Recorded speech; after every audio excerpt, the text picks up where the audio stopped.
Ahoj, dievčatá a chlapci. Ahoj všetci, ktorí nasledujúce chvíle strávite spolu s nami. Porozprávame vám ďalší nesmierne dramatický biblický príbeh. Dozviete sa, čo sa odohralo do okamihu, kým Jákob z Ráchel definitívne opustili Mezopotámiu. Čerpali sme z prvej knihy Mojžišovej, kapitoly 30 a 31. A teraz už sľúbený príbeh. Záhada zmiznutých modiel.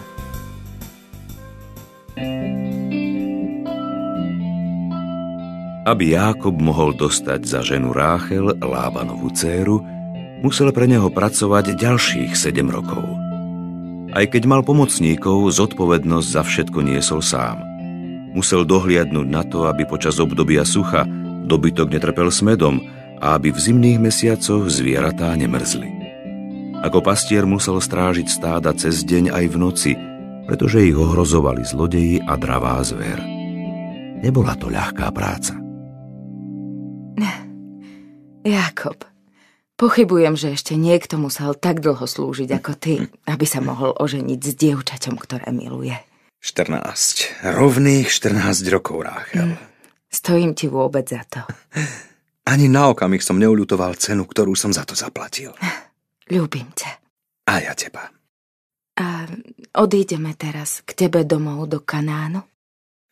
Matka sľúbila, že po mňa pošle len čo Ezau zabudne na pomstu. Doteraz nikto neprišiel, takže asi ma brat chce stále zabiť. Hrozné. Nie si tu šťastná? Som šťastná tam, kde si ty, Jákob. Ale nepáči sa mi, ako ťa môj otec zneužíva. Kade chodí, tade sa vystatuje, aký dobrý obchod s tebou urobil. Ako mu zveľaďuješ statok, ako sa vďaka tebe jeho majetok rozrastá. Ale nie vďaka mne.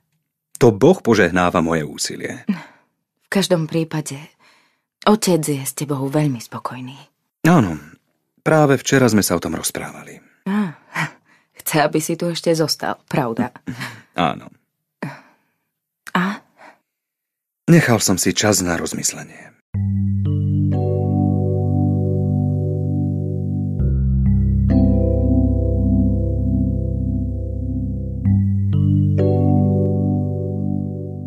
Tak, ako Jákob, odchádzaš, či budeš ďalej pre mňa pracovať? Hovoril som o tom s Ráchel. A ako ste sa rozhodli? Kanán je môj domov. Ak mi dovolíš zobrať moje ženy a deti, vrátim sa späť. A ak odmietnem? Napokon sú to moje dcéry a moje vnúčatá. A ty tu takisto máš svoje miesto. Sú to moje manželky a moje deti, pane. Sám dobre vieš, že som ti za ne odslúžil 14 rokov. Presne toľko, koľko si žiadal. Jákob, syn môj, uvedomil som si, že s tebou prišlo do nášho domu Božie požehnanie a nebývalý blahobyt. Neodchádzaj. A čo mi ponúkaš, ak sa rozhodnem ostať? Dám ti, koľko si zapýtaš.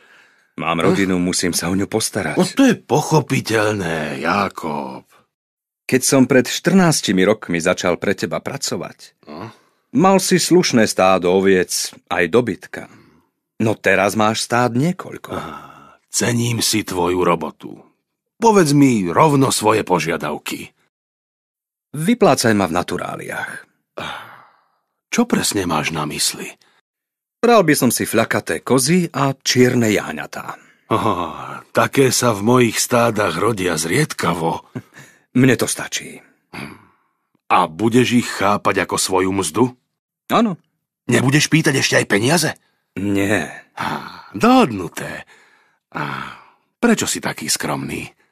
Verím, že Boh ma aj naďalej bude požehnávať. Rozumiem.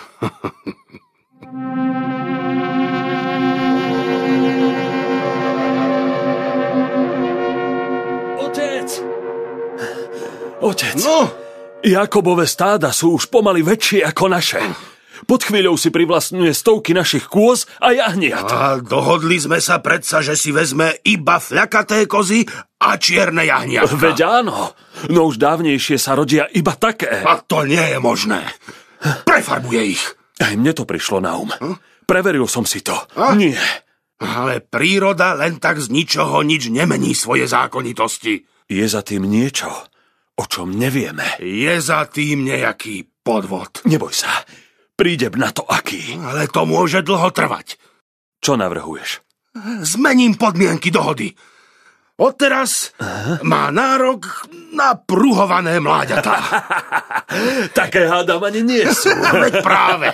A nech skúsi nesúhlasiť.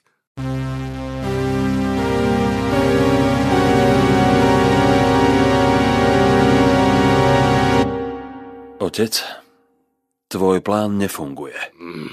Zmenil si dohodnuté podmienky už 10-krát, ale Jákob za každým iba získal. No tak ich budem meniť častejšie. A stále znova a znova. Nemôže mu to do nekonečna vychádzať. A ešte niečo som si všimol. Jeho dobytok je zdravší ako náš. Lepšie sa oň stará. Čo iné? Ale neboj sa. Klepnem mu po prstoch. Nenávidím ho. Nie len, že na nás zbohatol. Určite sa nám za chrbtom aj smeje. Neboj sa. Náš čas príde. Do nekonečna mu to nemôže vychádzať.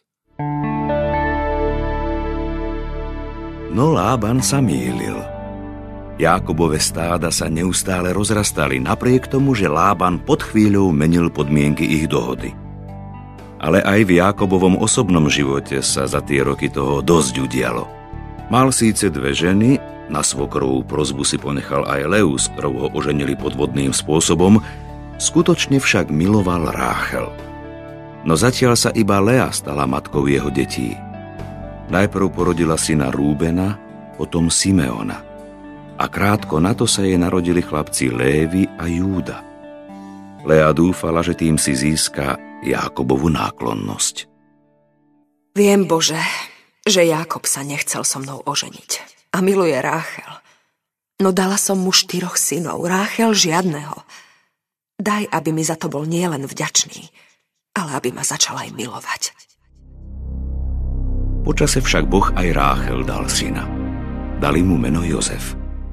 Najmä po jeho narodení si Jákob uvedomil, že Lában ho po všetky tie roky využíval, že čím ďalej tým viac mu závidí úspechy a bohatstvo. Svokrová závisť prerástla až do nenávisti. To isté postrehol aj u Lábanovho syna. Ten sa už ani nesnažil skrývať, že švagra priam neznáša. A povedal si, stačilo. Lea a Ráchel, obe dobre viete, že celých 20 rokov som vášmu otcovi slúžil svedomite a najlepšie, ako som vedel. To je pravda. Áno, slúžil si mu verne, Jákob. Cítim, že jeho postoj voči mne sa zmenil. Už dlhší čas sa správa nie veľmi priateľský. Je to tak. Obe tiež dobre viete, že ma podviedol. Odpusť mi konečne, Jákob. Viem, že mám tiež svoj podiel na tom, že si sa so mnou nechtiac oženil. O to teraz nejde, Lea. Pokúšal sa ma podviesť aj v iných veciach. 10-krát zmenil podmienky našej dohody o odmene za moju prácu, aby mi nemusel platiť. Boh ma však neopustil. Darí sa mi čoraz lepšie. Áno, Jákob. Boh ťa celý čas ochraňoval a požehnával. Teraz som dostal príkaz odtiaľto odísť. Odísť? Príkaz? A od koho? Vo sne sa mi zjavil anjel a povedal mi: Vráť sa do krajiny svojich otcov, do svojho rodiska a ja budem s tebou. No, čo si o to myslíte? No, nemáme tu prečo zostávať. Veď otec si ponechal nielen naše veno, ale získal ho veľa viac. Ako povedala Ráchel, naozaj nás tu nemá čo držať. Som rád, že obe súhlasíte. Odídeme, ale tajne. Tajne? Otec by sa mohol snažiť nám v tom zabrániť. Ale ako si to predstavuješ? Počkáme, kým na dlhší čas odíde. Potom sa rýchlo zbalíme a nepozorovane sa vydáme na cestu.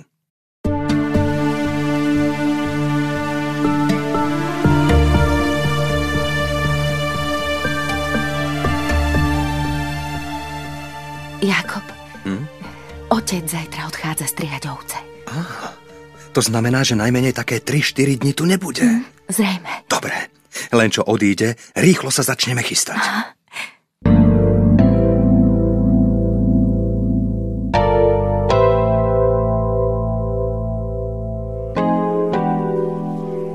Až teraz, keď sú všetky naše stáda pohromade, vidím, koľko máme oviec a dobytka. Sme bohatí. Áno, Boh odmenil naše úsilie. Otec, všetko je pripravené. Ďakujem ti, Rúben, syn môj. Povedz pastierom, aby sa každý so svojím stádom vydal na cestu. Ja pôjdem posledný. Áno, otec. Nasadnite všetci na ťavy a vyrazte.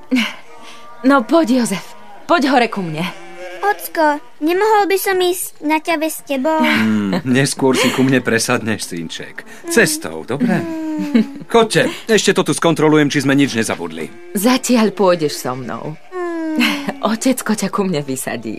Tak, keď sa karavána pohne, pevne sa drž. Dobre, ocko. Dohoním vás. Lábanovi sluhovia až na tretí deň zistili, že Jákob s rodinou a so všetkým majetkom odišiel. Bežali za Lábanom. Pane, Jákob! Čo, Jákob? Čo Jákob? Odišiel, pane. Odišiel? Kam? Preč, pane, celkom. Nerozumiem. Zobral pani Leu aj pani Ráchel, všetky deti, sluhov a všetko. Ovce, dobytok, kozy, ťavy, všetko. Tak Jákob je preč? Áno. Aj s mojimi dcérami, vnúčatami a všetkým dobytkom, ktorý mi v podstate vzal? Čo sa deje, otec? Dostanem ho. Určite ho dostanem. Jákob je preč. Zobral so sebou všetok majetok. A kam? Pravdepodobne späť do svojho rodiska v Kanáne. Späť do Kanánu? Tomu nesmieme dovoliť. Nemôže nás len tak o všetko obrať. Pastieri nech pokračujú v strihaní oviec bezo mňa. My dvaja sa vrátime domov, vyzbrojíme chlapov a dohoníme toho zradcu. S dobytkom sa nemôže ponáhľať. Dostaneme ho. To vieš, že áno. Poď, syn môj. Vyžiadame si požehnanie od našich bohov. Lában so synom vošli do svätyne a zistili, že je prázdna.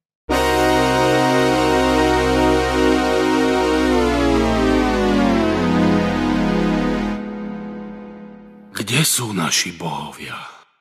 Sú preč. Niekto ich zobral, ale ja zistím, kto. Viem, kde sú. Kde? Jákob ich ukradol. Jákob? Pre Jákoba to nie sú bohovia. Preňho sú to sochy z drahých kameňov. Niečo ako vzácne šperky, hmotné statky. Nie, také, čo si by nespravil. Nie? Už si zabudol, o čo všetko ťa za tých 20 rokov pripravil. Najskôr ukradol moje sestry. Potom náš dobytok, ovce, ťavy. 20 rokov nás okrádal.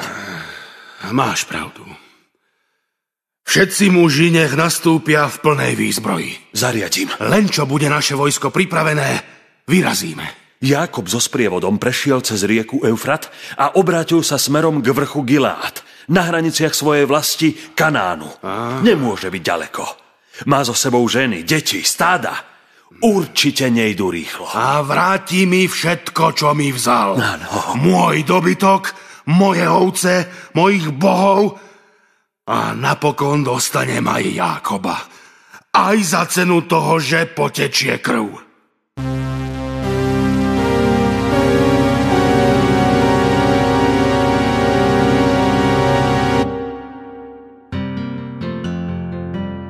Jákob so sprievodom prešiel cez rieku Eufrat. Na 7. deň putovania prišli k vrchu Gileád na hraniciach Kanánu a utáborili sa pri zurčiacom prameni vody. Sme už blízko môjho rodiska. Je tu krásne, Jákob. Dúfam, že sa ti v Kanáne bude páčiť. Určite áno. Tam, kde si ty. Otec! Starý otec Lában sa utáboril na druhej strane vrchu. Dostihol nás rýchlejšie, ako som predpokladal. Má so sebou celú armádu ozbrojených mužov. Ráchel, Lea, choďte aj s deťmi rýchlo do svojich stanov a zostaňte tam, kým nezistím, čo Lában chystá. Áno, Jákob. Daj na seba pozor. Čo spravíme, otec? Prikážeš mužom, aby na nich zaútočili? Nie, Rúben. Je nás príliš málo na to, aby sme premohli Lábana a jeho ľudí. Iba obiť vojakov a služobníctvo a povedz im, aby boli pokojní. Správaj sa, ako by bolo všetko v poriadku. Áno, otec. Bilha. Áno, pani Rachel. Zober všetky deti do detského stanu. Povedz Zilfe, nech ich uloží spať a rýchlo sa vráť. Áno, pani. Tak poďte, deti, už je čas ísť spať.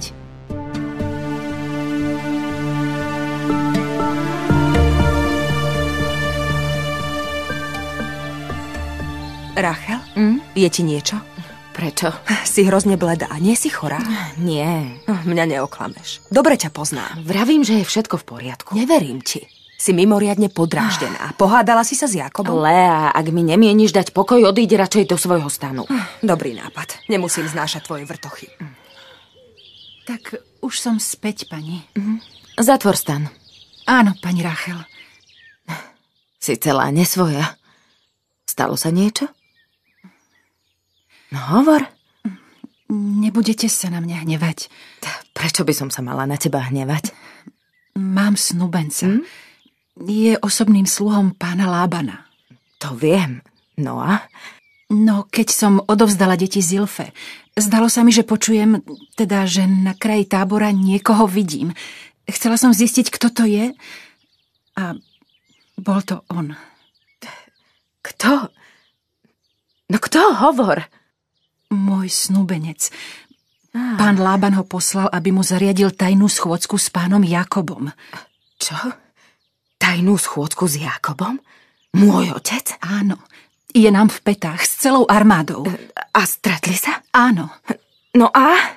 Váš otec na neho kričal, vraj sme tajne ušli z Cháranu. Ani sa nemohol rozlúčiť so svojimi dcérami a vnúčatami. Hádam to prežije, nie?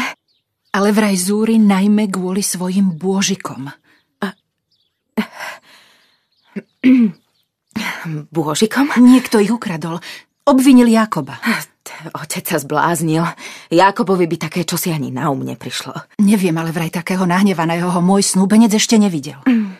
A čo ti ešte povedal? Že ma ľúbi. A to ma teraz nezaujíma. Čo má v pláne otec? Chystá sa prehľadať celý náš tábor. Každý stan od prvého po posledný. A čo na to Jakob? Povedal vášmu otcovi, že ak nájde svoje modly u hocikoho v našom tábore, ten človek bude potrestaný smrťou. Zabijú ho? Taká je dohoda medzi pánom Jakobom a pánom Lábanom. Pán Jakob si je vraj istý, že nikto z jeho ľudí ich nevzal. Preto súhlasil, aby pán Lában a jeho ľudia prehľadali všetko. Každý jeden stan. Aj môj? Asi, keď všetky. Lában je môj otec, ale som Jakobova manželka. Nemajú mi čo snoriť v stane. Pani Ráchel, pre pokoj v rodine by ste s prehliadkou mali súhlasiť. Predsa u vás nič nemôžu nájsť. A čo ak áno? Prosím? Ak bôžikov u mňa nájdu, Jakob vždy slovo dodrží. Prídem o život. Vy ich máte, pani Ráchel? Áno. Pani Ráchel. Áno? Prichádzajú k vášmu stanu. To je môj koniec. Možno Jakob... Nie. Už viem, kam ich dám. Áno. Tam ich otec určite nebude hľadať. Poznám pána Lábana. Nevynechá žiadny kút. No.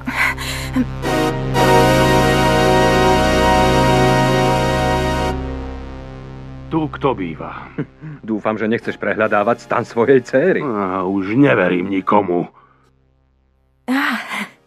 Otec, to je prekvapenie. Vitaj. Neprišiel som na návštevu. Hľadám našich bôžikov. Nerozumiem. Niekto ich ukradol. Hľadáš ich u mňa? Hádam, ale nepodozrievaš z krádeže. Nie, ale neverím nikomu. Prehľadám každý kúsok tohto tábora. Robako myslíš? Vstaň. Prosím? Vstaň z toho ťavieho sedla. Musíš začať práve tu? Si hrozný otec. Konečne som si sadla. Ráchel, vstaň prosím, aby tvoj otec mohol prehľadať sedlo. Ale Jakob, drahý môj, celý deň som na nohách. Vlastne už niekoľko dní, odkedy sme odišli. Ráchel, vstaň a to hneď. Nepočuješ? Už aj vstaň! Lában, nezabudni, že sa rozprávaš s mojou manželkou. A ty nezabudni, že je to moja dcéra. Ráchel, no tak urobocovi povôli. Nepočuješ? Vieš čo? Ráchel, seď a odpočívaj. Lában v Ráchelinom stane podrobne prehľadal všetko, okrem ťavieho sedla, na ktorom sedela. Keď prezrel všetky stany, vrátil sa späť k Ráchel, aby sa jej ospravedlnil.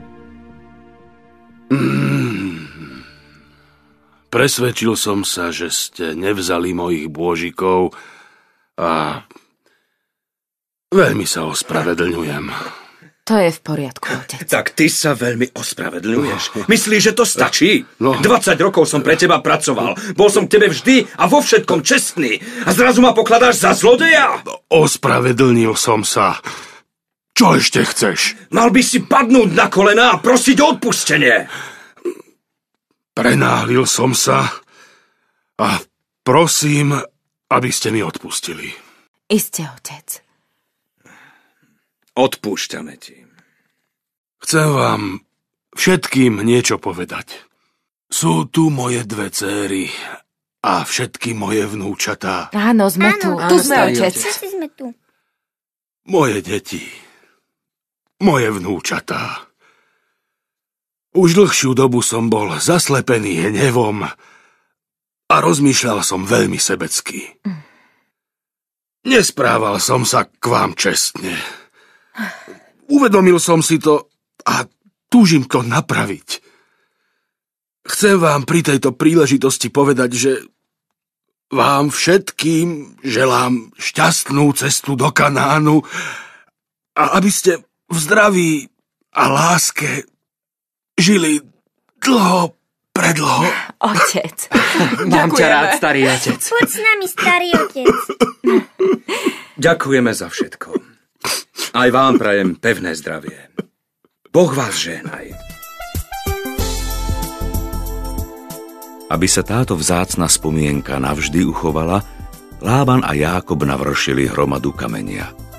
Lában ju potom nazval Gal-ed, alebo Micpá, čiže pozorovateľňa, a povedal: Tento stĺp, ktorý sme postavili, nech je navždy svedkom nášho priateľstva. Áno.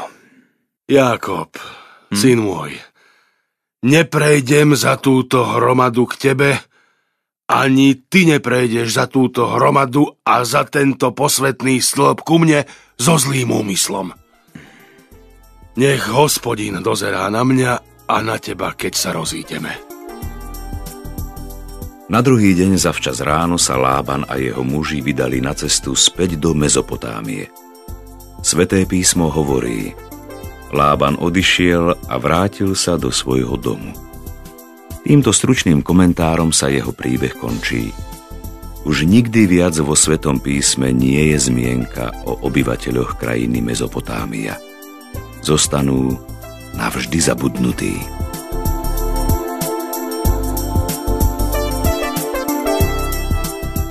Čoskoro na to Jákob a jeho rodina so všetkým služobníctvom a stádami dobytka a oviec opustili tábor a pokračovali v ceste do Kanánu.